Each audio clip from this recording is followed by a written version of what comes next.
Hi, hello, this is JulesTheHuman here, and welcome to the JulesTheHuman Anime Hour. I'm one of your hosts, JulesTheHuman, and every week we go out into the world and watch a little bit of anime, and then we come back here and talk about it. And today is the first time we're going to be talking about Vinland Saga. We are talking about episode 1 through 4 today, next week the next 4, next week the next 4, and we continue on for a little while, and then we give it a ranking. Here are all the anime that we've ranked so far in season 3. We just added Delicious in Dungeon into the S-Class anime. So if you want to stick around and watch the next couple weeks to see where we rank Vinland Saga, be sure to stay tuned for that. Here are all the animes that we still need to pick out from the random chest. If you want to get an anime put into the chest, if you're like, hey, I don't see an anime there that I really like, $5 super chat on YouTube or 500 bits on Twitch. $5 super chat on YouTube or 500 bits on Twitch gets you an anime of your choice put into there. And most of these are suggested by the community.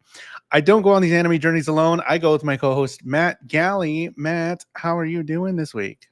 I'm doing pretty well. I'm excited to talk about Vinland Saga for sure. Because I feel like Vikings are definitely something that's kind of like unique to the anime as a medium. Sure. I don't think I've watched Well, another Viking-based anime, but there I were have actual played real like life Vikings. oh, really? I don't know if you know this. It's not My just anime. interest with Vikings, and this might be a deep cut. My interest with Vikings goes all the way back to a trashy TV show known as Deadliest Warrior, where they pitted, I think it was I can't remember who they pitted them against, but just all of those historical fighters, Vikings, Spartans, ninjas, pirates. So, I mean, what for you? What's the oldest piece of media that you can remember Viking related? That like, I mean, I do remember Deadliest Warrior. That is definitely dating us quite a bit. But hello, everybody watching in the live chat. I see Dad there. Hello. How are you doing? We're talking about Vinland Saga today. Viking stuff. I don't know, man. I really can't think of when I first got introduced to sort of the lore of Vikings. I got to think on that one. I don't know, but just very, very intrigued because at least like, yeah, in terms of long-term storytelling, I know there's like a live action series. I think it is just called Vikings or something like that. It might have been an HBO series or something, but I just know it's a they are a faction of history that doesn't get the like a light shown on them very often, I feel like.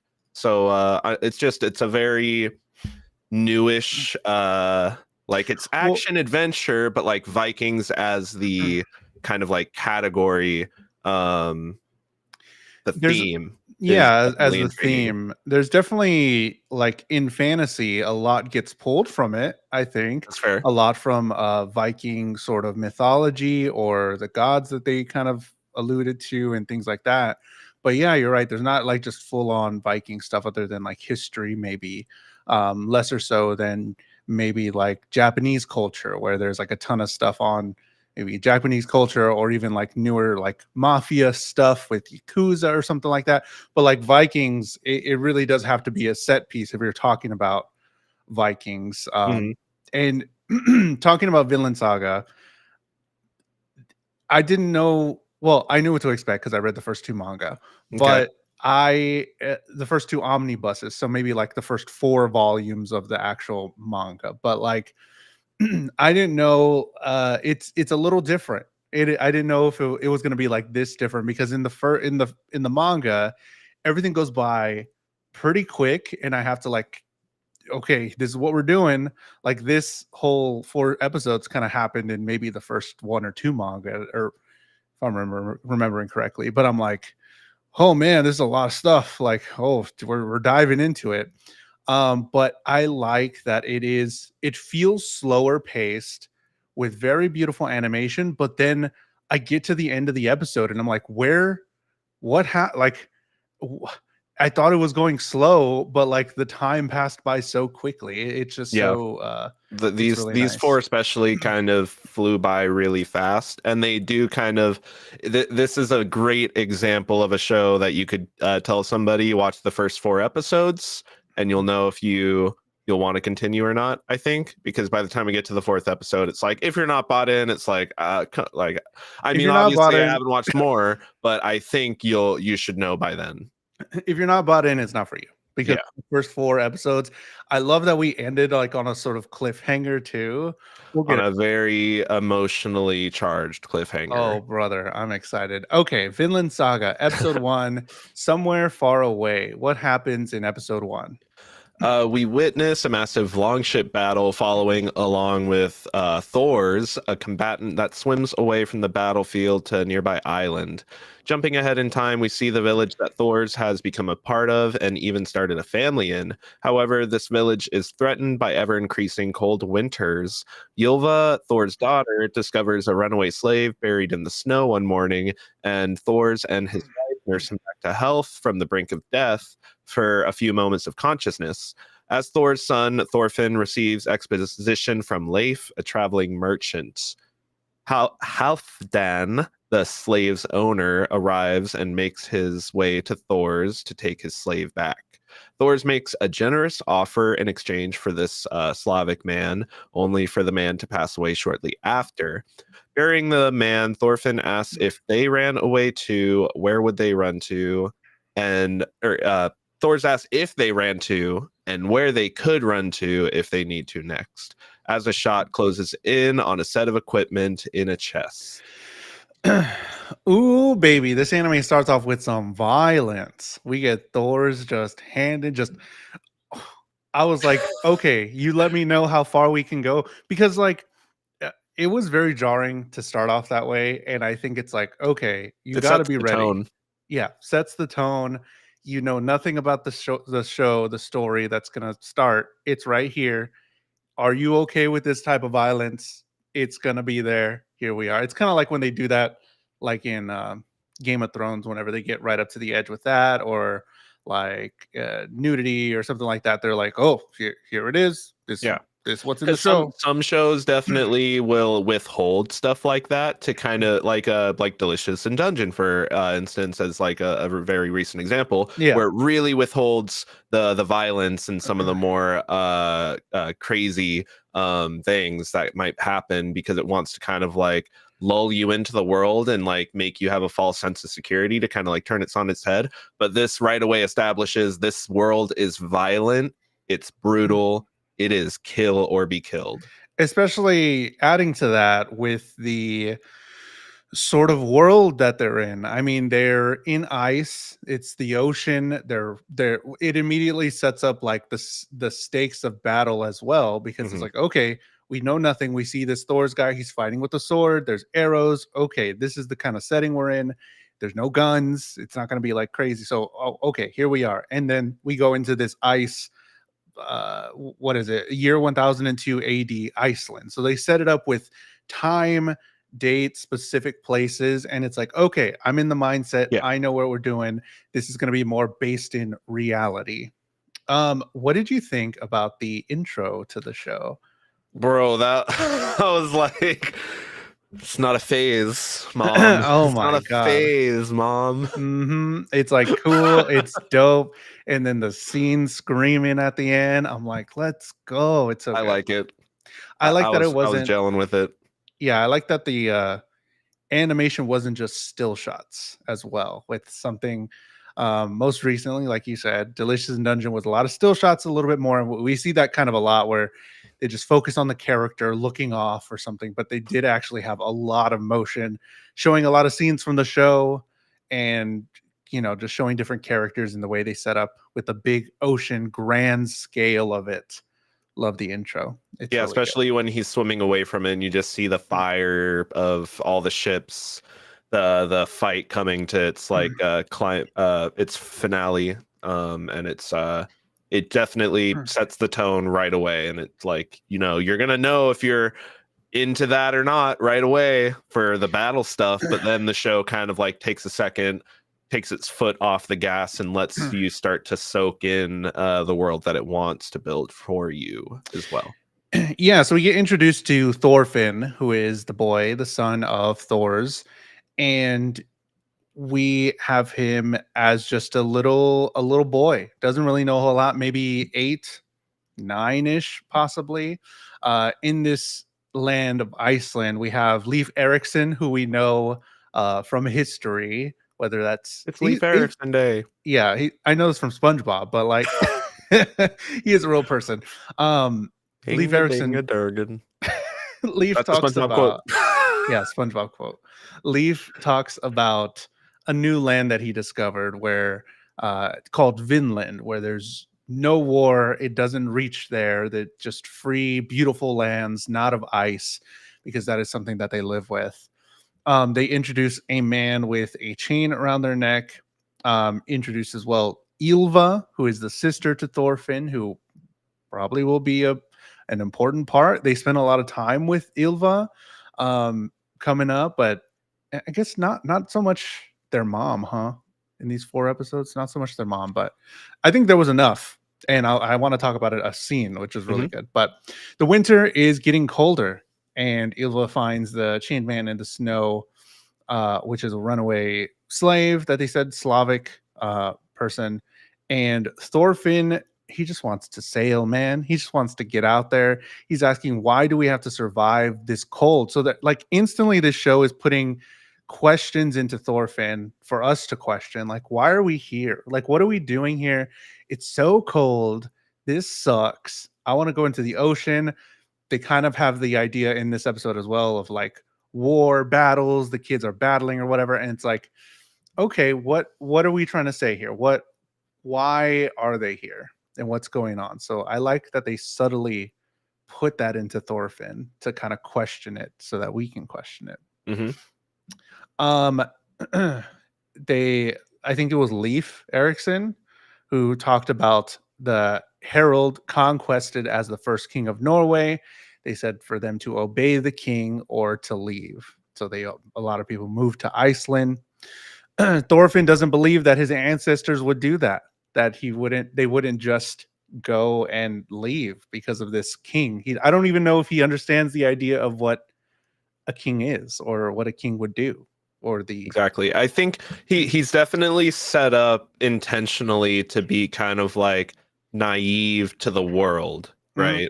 He is starry-eyed and he has these ideals and thinks that the world should have this sense of justice and fairness to it, and that is a reality that in these 4 episodes we see get shattered for him, which brings him to a breaking point. And I think the whole village sort of has that starry-eyed look, and Definitely. we'll talk about it into episode 2, but like these people, the younger people, just don't know. They know what they've grown up in this little village in the edge of the world, in full of ice, and they just hear stories about things, and people come through or out.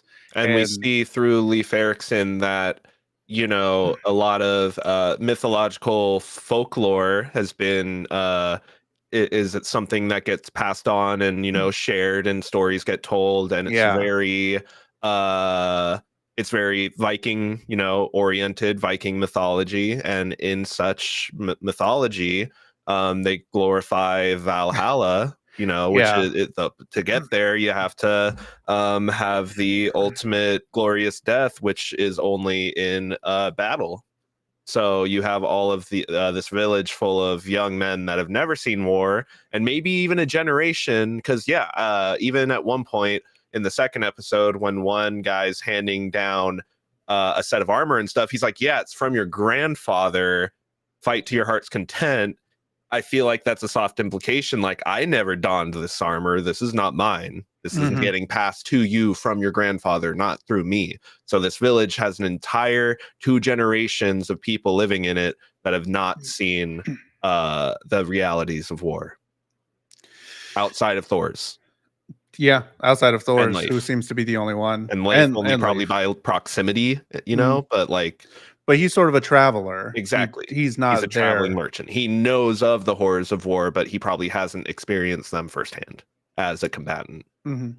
Halfdan's slave wakes up from beyond the mountain. Halfdan is here in the village, and we instantly get sort of. I liked how they characterized him so quickly in like what he was saying when he actually got to their village. How he's like they believe in the laws of the chain, that a man is better in chains or something, stuff like that, and then he just like hits his own person and like get back here, like what the fuck, like that's crazy. Bro, the way the chains had like threads of his hair and stuff ripped off of it, I Dude, was like, yeah, yikes. the animation Yikes. so good with those little details, like little Ugh. things, and Ugh. that made it very gross. Yeah, Visceral. visceral. They just stayed on that shot of the chain hanging with his hairs or something. And then even in the, I know I'm going to mention this because I know I'll forget, in the ultimate battle in episode 4,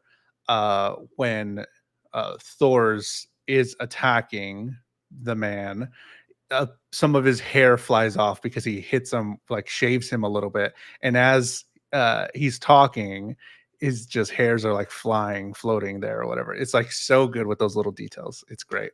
The details. Yeah, we talked about Vinland is a place away from war and slavery. Thor's is showing compassion to the slave man and wants to buy him to set him free. Trades 8 sheep for the man, but the man eventually dies as well. And a boat is coming, so possibly war. I don't know. Episode 2, what happens in episode 2? I didn't get the title for this one. Episode 2. The English are coming. Oh, I don't, that's not it. We see the English massacre village of Vikings in I wrote the name, but I don't know how to pronounce that. Northumbria, Bria. yeah. A band of Yom's Vikings, led by Floki, Thor's old friend, visits to enlist Thor's in the upcoming war. Thor's is forced to join Floki along with a ship and men in order to protect the villagers from being killed or kidnapped. Thorfinn and the young men in the village are excited about the prospect of going to war, while Thor's remains stoic. Children in the village complain about Thorfinn being a menace, and Thor's confronts him about his mentality of the concepts behind war. Floki conspires with another man named Askeladd in the Faroe Islands to slaughter Thor's and his crew. Probably as personal revenge. Oh, brother.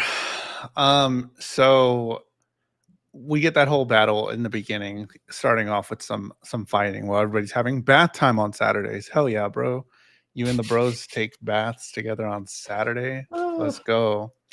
Another sort of like, it's sort of like a fixation, but not, but it's like their culture and all they know. The kids are playing war multiple times. They play war in this one for the first time, but it's like that's what they have. They don't have anything else to think about because these are the stories they're told. And we see that get fleshed out even more in the younger males' excitement for war in this episode. Yes. That they're, like you were saying, like a generation away from ever seeing it, and that people only hear about it. And these young guys are like, oh man, we're gonna go to Valhalla if we die in war. They're so naive, and we get the juxtaposition of We're either going to go to Thor's. Valhalla and die gloriously, or we get to come back as heroes and reap the rewards of such. That's what that's all they're looking at. I mean, that sounds inviting, right? Like Right? when your culture is based off of that, like why wouldn't you? And it makes sense. It's just really sad to see when you get the juxtaposition of Thor's, who has been through it, who has killed many people, and he ran away from that life of war because of his reasons.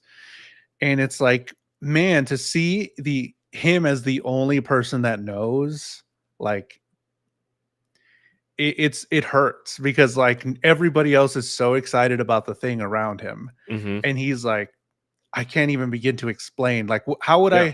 I even explain that war is not what you think without breaking down the ideals and beliefs you already have? And that's the thing. He knows that he can't. He knows that the cat is out of the bag.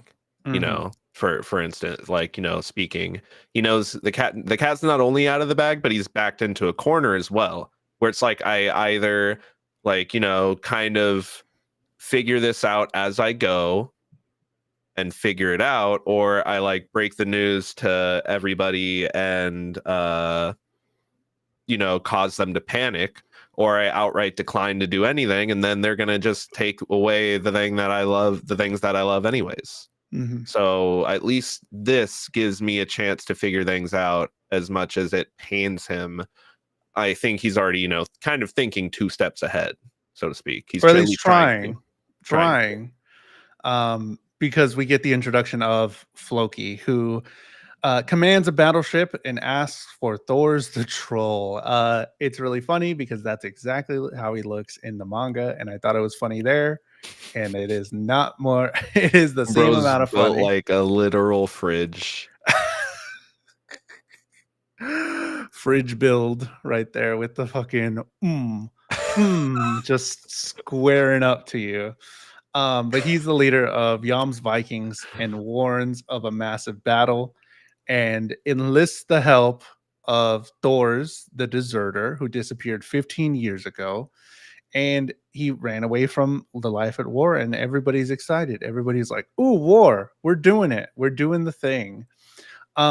This introduction of Floki, did you believe him here in this instance as his intro? Not wanting to fight, he didn't come to fight. He brought his men, but just as a that's who he's traveling with to get Thor's and say, "Hey, Yeah, it's like doesn't matter." him waiting for permission to land and them kind of like, you know, saluting to him definitely puts your defenses down.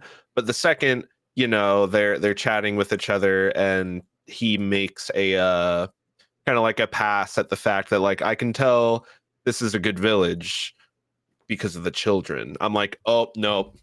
Nope. Nope, no bueno. No bueno." He that he's already, like, you know, making passing remarks that could be seen as threats. No, I don't I trust that. I did not buy into trusting him at all.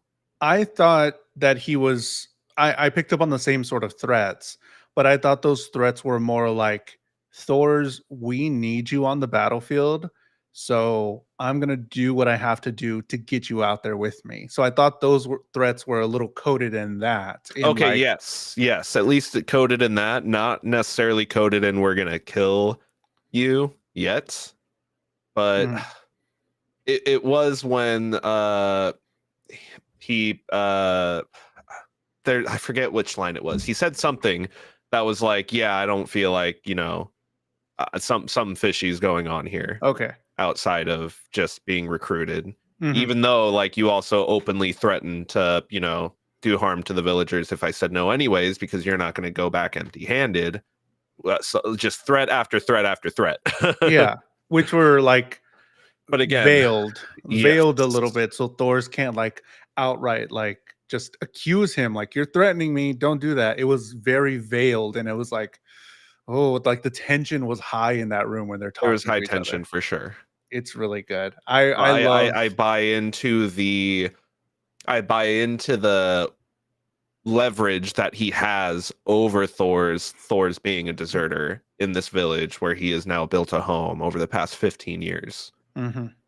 I love the how alive the village feels. Like, you see the kids playing, you see them up at the door trying to hear what Floki's saying. You see like different little personalities everywhere. When the kids come and tell Thor's about his son uh, hitting some kid too hard or something like that, uh, and the other parents being like, "Okay, it's okay, we're good. You're Thor's. You're doing something here, but like." So like I love how alive this little town, this little village is, with Leif Erikson telling stories to the kids and them having motion through the village whenever they have to go somewhere. They're walking through it. It really feels really cool, and it feels like very lived in. a little bit. It's got JRPG starting village vibes. Yeah. Village One. What did they call it in that one anime? Firstville or something like that. Firstville. Yeah, it's giving Firstville vibes. Secondsdale. Secondsdale. Etc. Yeah. Thorfinn runs off. We get the introduction of Askeladd, who is leader of some warriors, and Floki tasks Askeladd to kill Thor's and do away with his ship. I didn't expect that. I mean, I did because I read the manga, but like it was just like when I read it, I did not expect that, and it was a lot. And then seeing it again happen, like I just wished it didn't, because I know. But like it's like Thor's is so cool, man. It makes you want to. It's definitely.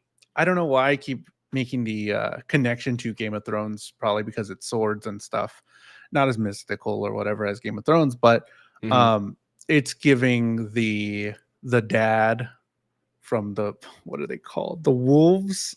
I don't remember Game of Thrones at all. I don't either.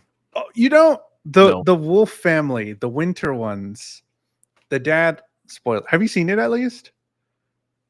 Okay. Well, the dad dies. The dad, and then that's when it all kind of kicks off. Definitely giving those vibes. The dad of the guy that was like trying to be virtuous, but because of the world he existed in. Yeah. It's giving that. It definitely, that's how Thor's is painted after you see him, trade a dying slave for 8 sheep, because, I definitely think that's the, he saw himself in that slave. Like, this is a man that was bound by chains of some kind, and he was willing to put his life on the line, potentially risking it in order to escape the chains that bound him, essentially. And all he wants is a second chance. I'm willing to give that to him. Unfortunately, it was too little too late, but I do think that Thor sees himself in that escaped slave. Didn't think about that, about the chains were war and fighting, and how he just wanted to get away. Yeah. Oh man. Once he had something to live for. Episode 3, Troll. What happens in episode 3? Askeladd bargains with Floki and demands double the price to kill Thor's, with a spear killing Floki's hidden Viking. Back in the village, the young men are excited as they prepare for their first battles, and Leif reveals to a villager that Thor's intends to leave them behind in Norway, getting mercenary sailors to cover the rest. Once the young men get out to sea, Thor's discovers angrily that Thorfinn has stowed away on the ship, and en route, Thor's recounts the only time Helga ever got mad at him. And when they stop to rest and resupply in the Faroe Islands, they are caught in a trap. Thor's jumps aboard the enemy ships and attacks them immediately.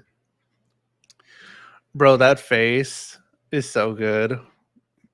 Yeah, I love it. It's great. I forgot to ask, are you watching it in English or Japanese? Japanese. Okay. How about you? English voice acting is really good. English, okay. English voice acting is really good. Okay. Especially Thorfinn's. I'll talk about it in the next episode, but boy. Although English, I hate this, and I think it is just Netflix anime. When we try to watch Netflix anime, the English doesn't match the captioning, the subtitles. It's like the same kind of the same subtitles as the Japanese subs, probably. It's like the same words verbatim, even though sometimes the translation is subbed different or dubbed differently. And it's, I mean, hearing it and hearing, like, I did a comparison. I was watching with them both on in English and then the English subtitles. I'm like, I see why you went with that. That's a better way of wording that sentence, but it's like so jarring when you're just reading a thing and then they be say consistent. It just be consistent. Thing. It's like the left is where I'll go, and then the person actually says, I'm gonna go I'm gonna go left. to the left. Yeah, and it's like it's the same thing, but like You're it's messing with my saying the brain. same thing in a different font. Yeah, different. Can we please match fonts? Yeah, but the English voice acting Is really good. good. I would say maybe try it once. Okay. It made the names a lot better to say because That's fair. I haven't heard Yeah, them before. And I was some of like, the words okay. I'm just reading them on the screen. I'm like, huh? I remember when I was reading it too, it took me a little bit because I'm like, wait, what? Who is this guy? Sometimes when there's like, I don't even know, like it looks like 4 different words combined. I'm like, how many syllables am I supposed to say this word in? Yorman's Garden or something. Jarman's, yeah, because they do a lot of that with that. They that have that I like that it's dialect. authentic. I like Mhm. that it gives it that, like you said, that historical authenticity, that historical context, authenticity to it that keeps me kind of like in the world. Thor's execution was ordered 15 years ago. Did they just he said he covered up his death, but Floki sort of knew maybe? Do you think Floki knew that he was alive and just escaped since they couldn't find his body? I mean, like probably, like it was probably. I mean, if they won that battle, if they ended up being the ones that like won that battle that day, even though it looked like it was just a complete loss on both sides when he was swimming away from it, it kind of would be like, well, we would have noticed him doing something going down, right? Like he would have made some kind of commotion because He's he definitely took a entire arrow to the chest and then just kind of like swam to shore. Dude's a monster. he's Like it the would have troll of taken a Yon. lot to take him down. Yeah. Do you Like we think because we don't get any more information than we do in this episode so far? Do you think Floki has been searching for him? Like that was his goal to find Thor to put him to it? Because it seemed like he just knew to come there. Yeah, And that's the biggest question for me is how did they know where to find him? it Because if fa- this was just the nearby island that the fight was happening on, like I feel like they would have searched it a long time ago if there's an active manhunt for him.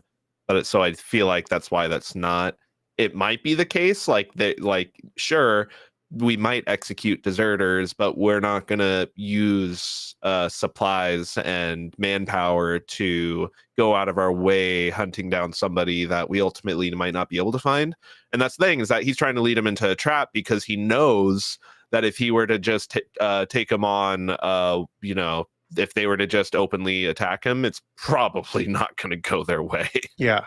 In the last episode, he's doing his assessment of the men that he has to fight left. He's like, there's about 30 men here, and I can take all those on by myself. And it's like, huh? Yeah. So yeah, we know that Thor is a beefy boy. He's the troll of Yon. It felt like that they have been searching for a while. Maybe they didn't want to waste resources at the beginning, but now they have time. 15 years, kind of a long time, but maybe they're just going down the list and But they're it's just like bored.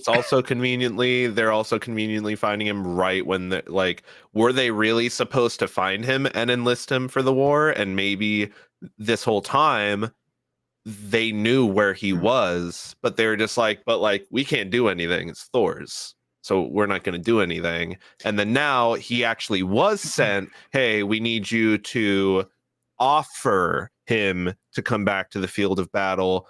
But once Floki saw the man that Thor's had become, realized he could use the power of force over the villagers to leverage him into a spot where he could take revenge on him for leaving them behind because he probably took it personally because they seemed to be really close in that first battle.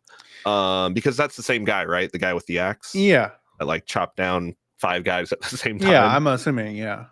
So I feel like it's definitely he was put up to the task, but he was like, I'm taking matters into my own hands type This deal. is not the man. This is not the troll. Yeah. The you look like the troll and you want to play him on TV, but it's not him. It's not you. You're not him, sir. You're not him. Because you You're not him. are over You care here. about people. You're taking Disgusting. snow off of people's houses, bro. This is what you result to. What happened to my troll, man? That's not you. Yeah, definitely. Um, Askeladd is having a well, not a heated conversation, not heated for him. It felt very tense for me, but Askeladd seemed to be so in his element, and I love Askeladd in this scene because Floki Yeah. notices it too, that like, oh man, maybe he is smarter than he looks. He's silly, he's cracking some joke, he's smiling a little bit, Mm-hmm. and all while his men already killed one of his Vikings, Mm-hmm. one of his guards, and he does it in such a way to not be blamed for it. And it's like, ooh, what is It this was like character? if he had done anything, it's like, like in that entire moment, like, we didn't know there was a guy there. What do you mean? Why the fuck do you have a guy there? It's like they could just point I their finger right back at them. I love it. I love Askeladd instant characterization here. But Shifty instead of doing guy. that, instead of pointing the finger, he uses it as a bargaining chip, Mm-hmm. because now he has Because leverage. yeah, Floki was like looking, he's like, oh shit. Like, Yep. yo, but then It's like, I can't God say anything damn about it. it. God damn it. Yeah. Where's the button under the table? No, the Yeah. button's gone. It's so good. Instantly makes it a very interesting character, and it's going to be a lot of Yes. fun to see where Askeladd goes. All the boys like Ylva and meet with her before they leave. I think that was She's just like a the only like eligible teenager. bachelorette in the village, and they're Yeah, just all going off to this war battle or whatever. Yilva, I need to tell you something. it's so good. Yilva, let me tell you something. I'm gonna Let come me tell back. you something. Let me tell you something. Let me tell you something. I just thought it was funny. I think it's a great sort of reprieve. I like the small bits of comedy. I mean, even with Thor's coming, Thorfinn asking like, "It means you can't turn around, right, Dad?" And then he's like, "Yeah, of course, yeah. That means it's too late to turn around." Who called me Dad? Like that. Those little jokes are just enough for me. Yeah, Leaf. it's enough to bring enough levity to the show, even though, again, as we said before, it starts off very tonally brutal and violent. It is a show that reminds you that there, even in those times, there's moments and bits of joy. Mm-hmm.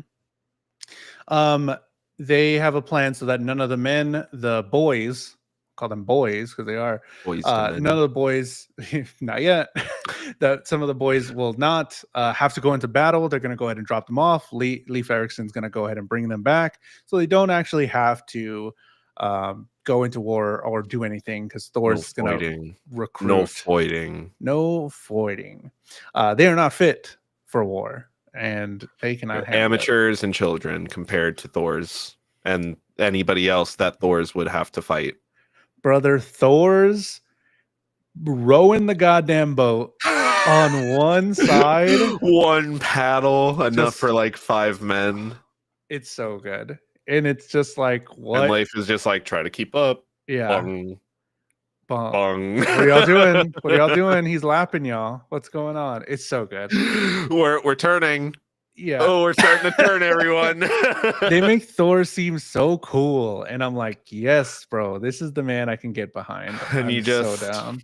It makes it so much worse when it eventually happens. Because he is cool. He's a cool guy. He's strong and capable, but you can tell that he's caring and nurturing. And here in the 3rd episode, when he talks about the only time that he's ever seen Helga mad at him, there's definitely a sense there that, like, yeah, because you learned your lesson, didn't you? Mm-hmm. And so you never made her mad again.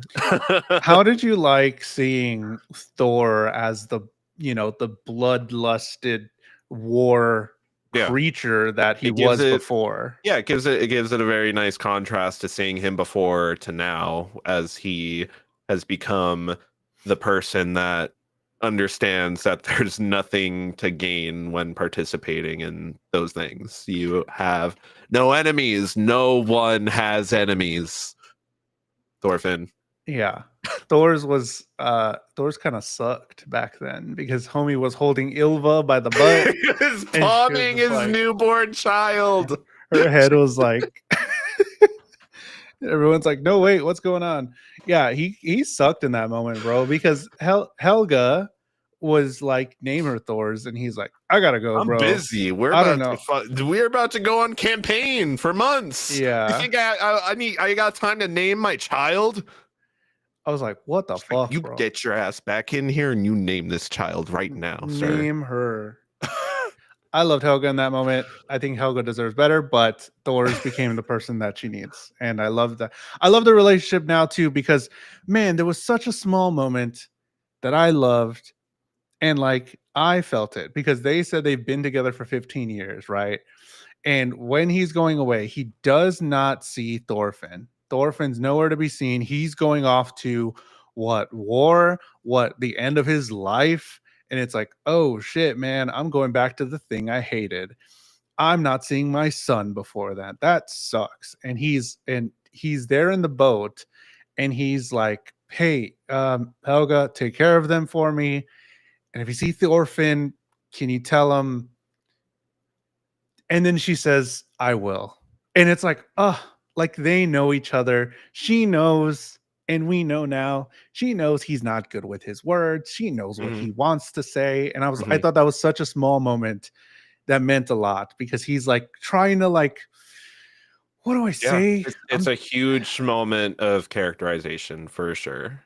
And their connection. Sure. And I was like, I felt a little taken aback when I saw them and how he was to her in the past. And then like with the baby, like you need to name him now Thor's. But then it all came back to like the kid just there. But it all like brought it back for me in that moment that they are in a loving relationship, that he has mended who he is and is a better father and a better person, husband for her. And I was like, man, that's cool. Like I like that. It was so small, but it was really great. Thorfinn's has to pee. He's stowaway there. It was really good. Thor's there was an ambush on the way to the island. They blocked their way out. There's pirates. Bjorn eats a berserker mushroom, and Thor's jumps onto their boat. And that's Mario how brother up 3, here. homie, he going crazy. Yeah. Episode 4, a true warrior. What happens in episode 4? Thors takes down Askeladd's crew, beating but not killing them until he faces Bjorn in a berserker rage after eating a mushroom. He defeats Bjorn and tells the rest to leave, then challenging Askeladd to a duel. After an intense sword fight where Askeladd showcases his finesse and skill, Thor is able to turn the tables and defeat Askeladd. But Thorfinn ends up getting held hostage and forces Thors to resign, then getting hit by a volley of arrows. Thorfinn stows away on the captured ship that Askeladd's crew keeps and swears revenge against Askeladd. Roll those eyes. I wrote this down when I was watching. He went Bjorn Zerk with that mushroom. Bjorn Zerk, anybody? Bjorn Zerk? Anyways. I thought it was funny. He ate the berserker mushroom. Everyone abandons ships. Bjorn Zerker. Yeah. That's what I said. That's the funny part. You said Bjorn Zerk? I added an ER. It's funnier. God damn it. Bro, the amount of coolness Thor's has just gets upped every single time I see him. Mm-hmm. We've seen him take down a bunch of dudes with in that battle. We see him rowing with one huge oar, and then now we see him fighting everybody. Doesn't even draw his sword, man. Just fighting, just punch, and like the animation on the faces when he's punching people just left and right, so good. Man, the Troll of Yam really just doing it to him. He took down Bjorn, Thor's through Bjorn, and comes to save all of everybody. That fight scene was really good. There was one really funny part when there was people like running. There was people that were running in front. One person ran in front of him. One person was coming behind him, and he's just like, "Do, do." Yeah, like I laughed at that too. yeah, it was so good. Like every other time was just like, like blah blah, crazy animation, and then for 2 hits, it was like poof poof. It was cool. Askeladd. So we get the smell of Askeladd being the leader of this crew. I don't really understand it. I think that was kind of a joke. That's why he even laughed. Okay, the Askeladd laugh. It's like he looks like the leader. He's standing there wearing like a chest plate curious. He is dead front and center of everybody. And he's the only one with his arms crossed, and everybody else has their weapons out. So yeah, I was like, he commands the presence. The presence. So I definitely think it was a joke for sure. Like, how could you tell? And then he's gonna, in such a tense situation, Thor says something like "your smell." So that's why he laughs and you're definitely amusing. You're an amusing guy. Let's see why they talk so highly of you. Let's see why this crew of Vikings just hired us to kill you. Like, why is that the case? Why did they want us? That's ultimately why they followed through, is because he thought the whole idea is just so exciting and promising. That, like, what are we about to discover with this Thor's and troll? What do you think, going off of that thought, what do you think the reason Floki didn't do it himself? There could be a couple of different answers to that. Could be that he is really close to Thor's and he doesn't want to do that to his friend. Another one could be that he knows he can't take down Thor's, so he wants to get somebody else that has a lot of men that are probably disposable to eventually take him down. There could be another one where I don't know. I think that it's because he was supposed to meet everybody back with the fleet. He's supposed to go deliver that message, meet back with the fleet, and then Thor's is going to be expected to meet up with everybody else. So he can't be the one to kill him, because then the fleet at large will know that Floki was the one that killed him when they're trying to bring him out of because he said that there's an execution when really desertion might just call for exile. And because there's this huge massive war that's about to start, they're like, we're going to call him out of exile. If he accepts, that's fine. If he doesn't accept, that's fine. But we're giving him the call to action. And then you report back. If he comes, he meets with us. Floki's like, I don't like that. I want revenge because this dude left us in the dust. And so he left me in the dust, taking it personally. So he's using Askeladd as a middleman to do what he wants done en route to the main fleet. So you actually, like, I don't know if I'm so sold on the idea that this war is actually happening. We have not heard anything. We at least I'm bought in because the show showed me the English attacking and killing a bunch of Vikings. Okay. So I feel like that's not that information isn't fabricated. No. But maybe that's Floki's personal not agenda, but maybe that's his the thing that happened that's giving him the ability to fabricate this lie and put Thor's in this trap. Maybe. Yeah, I do see what you mean about that battle, or not a battle, that really just massacre that happened when all the boys were hanging out in the path. But yeah, I don't know if it is actually happening. Maybe that they attacked and then everybody's sort of discussing it, and Floki's like, bro, it's gonna be a war and I gotta get my boy, so let me go and do that. I don't know. We haven't been introduced to the king or anything, so I can't really say for sure. That's what makes it hard to, but that's what my guess would be, is that, like, again, like, how do they even know where to find him? I feel like they've known where he's been, but it's just like, we can't do anything, so let's just say he's in exile. that would make more sense to where, okay, maybe the timeline could be like, yes, he does. We do need to kill him, but exile is fine. And the king make like an executive order, like exile's fine. It's good enough. We gotta leave him there. And in case we need him in the future, we can go get him. That's Yeah. fine because Or he's maybe even not Thor's. that last bit, but now that this war is about to happen, there's this snap decision that's like, we need the troll or whatever Yeah. his name is. Yeah. The troll of Yom. Yeah. Back to the episode. Askeladd accepts Thor's challenge to a 1v1. Askeladd was fast, but Thor's was able to dodge a bit. Man, that was so cool. That was so cool. The way Askeladd did it. And then the way they animated it too was Mm-hmm. really so dope. He just choom, and then he's gone. And I'm like, oh, and then And the way Askeladd is able to deliver the strike, even though it's not deadly, and the way that Thor's kind of like takes the strike and has to move the way he moves to try to counterattack with that knee to Askeladd, you just feel the difference in the dexterity of the two fighters. It's like you can see their character sheet where like Thor's has like a 30 in strength, but Askeladd's over here with like a 30 in dexterity. yeah, So they're two incredibly strong fighters, but they're powerful in their own ways. yeah. And And it Askeladd was definitely trying to use a moment to leverage the fight being over in an instant. But Thor's is capable enough to not let that happen. Mm-hmm.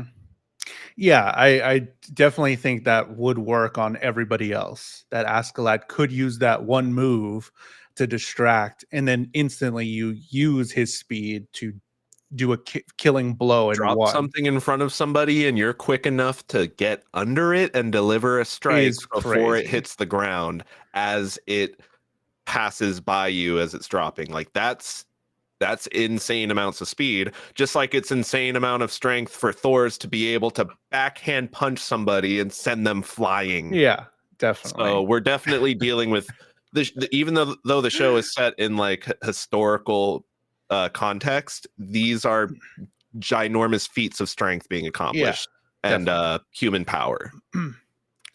Yeah, I would say, yeah, these It's still are anime. It's still anime, is what I'm saying. yes, definitely. In terms of its power scaling so far.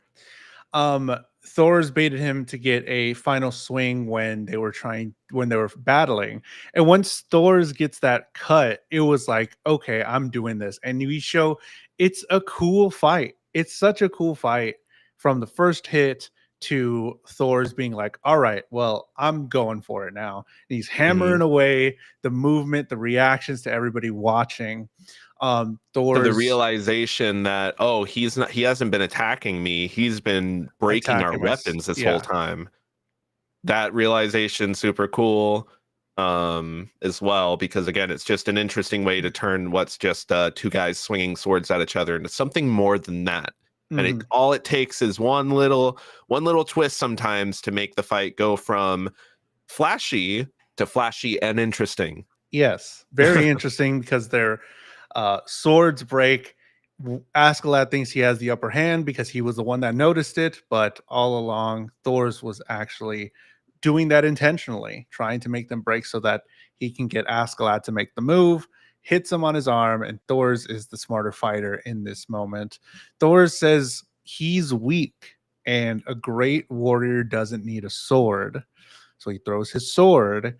What do you mean? What do you think he means? Because he doesn't have time to explain everything. He says he says what he's thinking because of his previous experiences and this is something that he's learned where maybe in the past when he was a warrior he needed the strength from a sword, but now he has the strength in other ways. He has the strength to not rely on using something that might make him fighting as a warrior easier, but it's actively taking the lives of other people. And it just coincides with his philosophy that, when Thorfinn reaches for a sword, he's like, why are you reaching for a sword? A sword is a tool for killing people.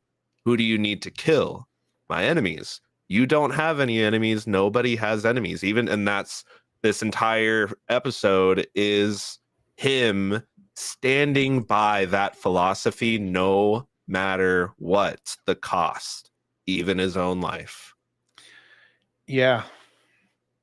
Askeladd asked Thors No to matter become their how leader. backed against the wall he becomes. Sorry. Yeah. No, Askeladd was joking in that moment about asking Thors to become the leader. Bjorn takes Thorfinn as hostage. It goes out the window. Everything goes out the window, man. Mm-hmm. When And you're dealing with do you pirates. obviously, like, I mean, I felt like it was a little obvious that, like, Askeladd definitely didn't. He's like, I didn't ask for that to happen, and I honestly kind of feel bad that that just happened. But it coincides with Askeladd's whole philosophy, where once he lost, he's like, I'm not going to surrender in front of my crew. Yeah. Like, you realize that, right? I surrender, I go back to them, they mutiny anyways. Type. I feel like that's kind of like that, possibly the headspace or whatever. I feel like in he is the what is it called? What's the analogy? That the prisoners are running the asylum, sort of. I think that's what it is, where he's just the head prisoner of these other prisoners. Mm-hmm. And he's like, they kind of follow me, and I'm cool with that. And I know they're kind of like unhinged enough to where I can't control them. And I don't want to control them. They're going to do their own thing. It's kind of like the Joker, maybe, Yeah. with all his guys. He's like, hey, they're So causing chaos. he's at the same time that he feels bad, he's not surprised, but he can see Thor's this man trying to stand on morals, duels, philosophies, and concepts. And so ultimately, yeah, he says, did you really expect us to follow the rules? Yeah, but in this moment, he sees that, but he knows that he can't do anything about it. Like Exactly. he like you said, if he says, "Okay, I give up. Don't kill me. You don't have to kill me. I secede, whatever." Then everybody else is gonna get on him and be like, "What the fuck, bro? No, we're gonna do our own And thing. We're gonna again, in that attack." moment, if he says, hey, release the kid that you just took hostage, everybody's going to be like, what do you mean release the hostage? Mhm. What are you talking about? He knows, even though he can see the morals presented by this other man of conviction that he respects, because of he just got bested by him. He's like, he respects him truly. It's just kind of like an instance of like, shrug your shoulders and like, sorry man, that's the way the cookie crumbles around here. And in the way that Thor's found himself here in his morals at this moment in his life, maybe Askeladd had those same morals in the past, and things Maybe, actually, happened. I didn't even think about that. He was that guy in the past and was like, yo, follow the rules of the duel or whatever, and things happened to where he's like, yo, fuck the rules, whatever, I don't care And it's about this. only through that's gotten him to where he's at now, whereas before it may have never gotten him anywhere. Very true, because later on in the boat, as they're leaving, he's still thinking about He Thor's is and the morals of the pondering on it. man. And He's I love that. pondering I love that that's kind of like where we get left at for that character, because it sets up something of that could happen. it sets up a character that I'm very conflicted on liking, because it's like, obviously he's showing some sort of internal struggle with the things that just happened, but it's like you just took away a character that you were just saying we established as being so freaking awesome, that I really liked, thought was really cool, and then you're the reason that character is gone, even though I could tell he was reluctant in making that call. Again, we're here to get our paycheck, and it's sad that a paycheck is what led me to discovering you, Thors, but this is the world that I live by. Because This he's still is the code that I live by. yeah, so he still respects the wishes of a dying man, and it looks like that's the highest code that you can give, because even these prisoners, these crazy people in the asylum, still hold that to be true. Hey, Thor's is dying. Let my people go. I'm dead already. Here's Yeah. my soul. And then they This is give it what to we him. were here for. And they're okay with that. They don't play by the rules. The arrow scene, man, what a baller way. I don't think you got it, but there's just one shot where it's all white, and it's him with the arrows and Thorfinn just there on the ground, and it's just so insane. Thor's didn't end up killing any of Askeladd's men. I think that's going to weigh on him as well, that Yep. he was fighting and he held true, that even though this was such a big feat that they had to He did it overcome, all without killing anybody, i.e., with no sword, drawing no sword, blood. punches. Even though it looked like he could have left them with some long-lasting injuries, like you definitely broke a bone or two. There's some concussions and contusions going on, but definitely no death. No death. So I think It's that like, is definitely going to weigh it's on. like Sakamoto days up in here. Yeah, pretty much. No death, but it gets pretty crazy. Askeladd is I think that will be maybe the turning point for Askeladd, or I'm excited to see what happens with him. He reminds me of like a Prince Zuko-esque character. Okay. It's like he, like, you know, very much immediately It's gonna be introduced very as, like, hard. a scoundrel style, just willing to do what he needs to do to claw his way to the top, but then starts to realize the consequences of his own actions and choices of moralities and such. It's gonna be a lot harder for me to like him because he killed the coolest guy on the show. So we need some cool guys, some more cool guys for the show. But man, this Thorfinn scene at the end, he's a stowaway. The way they left it off, he's going with Askeladd and his crew. He's stowed away on the ship that they had.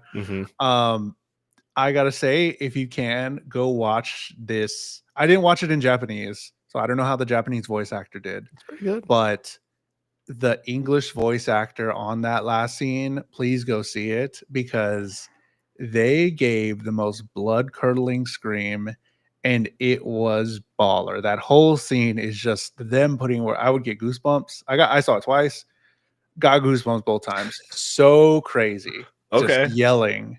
It's so good. And I was like, yes, let's go. Thorfinn's voice actor. So good. So there we are. First 4 episodes, Vinland Saga. Next week, we're going to talk about 5 through 8 of Vinland Saga. Are you excited? I'm excited. I like this is my like shit. I said, I'm excited. I like the setup for him at the end there, because the fact that he's now stowed away with this gang, like, he's not going home. So it's like, we are, even though, like, you know, there's the whole concept that he was supposed to go back home with the merchants, we are now full send past the point of no return, so to speak, for the story. And I like everything up to this point, so I'm excited to see what now happens past the point of no return. Kaylin, when she was watching, she was mad at Leif Erikson because he's like, bro, you didn't make sure Thorfinn. I was watching with my roommate and he said that right away, and I kind of sat on it, and then the episode ended and I turned off the TV and I was like, yeah, man, what the fuck? He's just literally Leif, bro. He stowed away twice. Yeah. Stowed away twice, and nobody in the crew was just like, where's his son? Yeah. Oh shit. Hey, like, hey guys, we're missing that kid that was held hostage. Could we just have him back, please? Yeah, bro. Please? You know, the son of the guy that saved us all from being killed by these pirates. He was hugging his standing corpse. He was there. Remember? I think he was. Yeah. Whatever. It's cool. I'm down. The manga, the first 2 books went really fast, so I think I have some story that I still know of, but like, well, I mean, even like the first season's 24 episodes. Both seasons are 24 episodes, if I'm not mistaken. So it's like they got some long seasons going on here, so it makes sense that that's the case then. So tune in next week for Vinland Saga episode 5 through 8. We're going to watch that. Hopefully you watch it as well. Give us your thoughts in the live comments or later on in the comments on YouTube. And then we're going to rank it after on the next episode in 2 weeks. We're going to put it up here on one of these and then pick out a brand new anime. If you want to give $5 super chat on YouTube or 500 bits on Twitch, even later on, if you're watching this later on, you can do the $5 super chat and we'll get to you and add the anime on there. Matt, when you're not on your own Vinland Saga, where can they find you on the internet? You can follow me on my socials at it's Matt_Galley, or you could follow me on YouTube, where we also host this podcast live at Matt_Galley. Jules, when you're not here, Thor, Finn, Askeladd, Yoms, Vikinging, where can the people find you? At JulesTheHuman, at JulesTheHuman on all social media. Find me on Instagram, on Threads, on YouTube. You can watch this podcast, go back and look at all the anime that we've already seen. We've done this for 3 seasons, over 100 episodes. If you're like, man, did they watch that one anime? I want to hear them discuss that one anime. Go back, go look at it on Spotify, on the YouTube channel, on wherever you watch podcasts or listen to podcasts. You can find us there and go back and check out all those episodes. And if it's not there, come back and put it in the chest and we will watch it eventually. True. But until then, Vinland Saga 5 through 8 next week. We'll see you then. Bye. Bye.